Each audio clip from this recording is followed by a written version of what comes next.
Guys, welcome to Tuganay Bridge. Sa mga taga Davao del Norte or taga Davao, tinatawag namin itong the longest bridge in the Philippines. At kung bakit, panoorin nyo ang vlog na to, bakit tinatawag namin itong the longest bridge in the Philippines.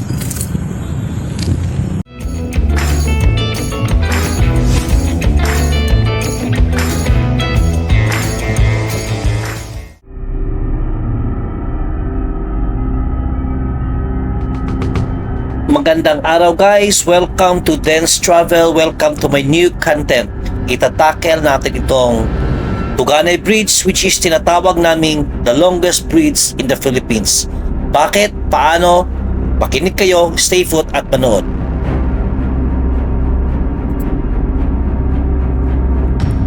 Sinimulang ayusin ang tulay na ito noong May 8, 2021 at hanggang ngayon November 4, 2023 ay hindi pa natapos.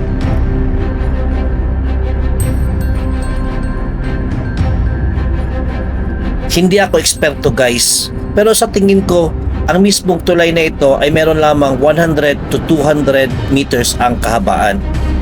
Sa ganun lang na haba hanggang ngayon hindi pa siya tapos. At nagiging perwisyo na sa mga motorista.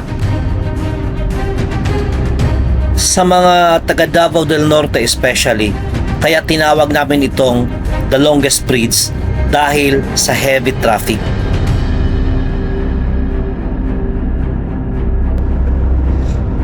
Pag rush hour ay it will take you several minutes para matawid mo ang tulay na ito.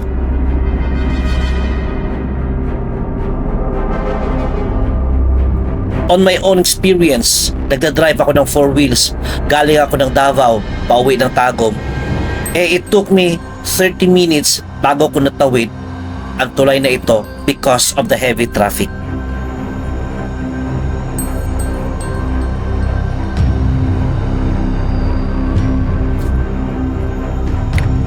May mga biro-biroan nga kami dito guys na kung papasok ka daw dito ng umaga, makakalabas ka ng tanghali.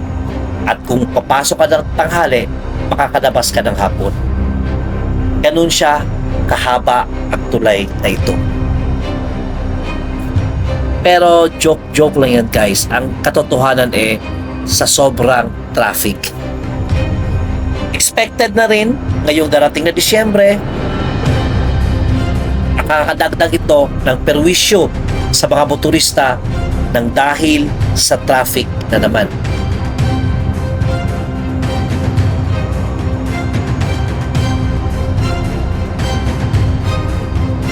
Halata naman guys na ang tulay na ito ay hindi matatapos ngayong 2023. Definitely, it will go beyond 2023 and I hope na matatapos ang phase 1 ng tulay na ito on 2024 para masimulan na naman ang kabilang tulay na kanilang ayusin.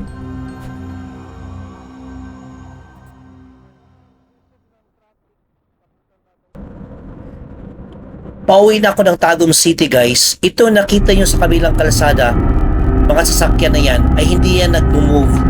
Not moving yung mga sasakyan na yan guys because of the traffic. Tinignan ko, siguro lampas 1 kilometer na hindi nag-move ang mga sasakyan na yan. Sobra guys, ang dami. So nakikita ninyo, perwisyo talaga. Hindi pa naman Christmas ngayon, pero masyadong perwisyo na. Ayan guys ang layo ko na, wala tong cut, pero ang layo ko na guys sa sinabi ko na hindi yan gumagalaw, steady yan sila. At nagbi-build up pa sa dulo. Ganon kalala guys.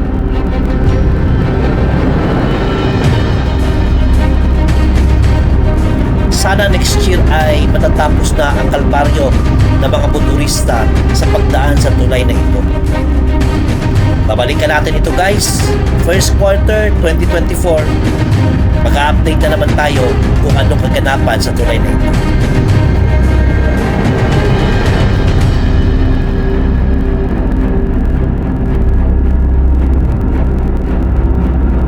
hanggang dito na lang ako. Hanggang sa susunod. God bless everyone. Bye-bye.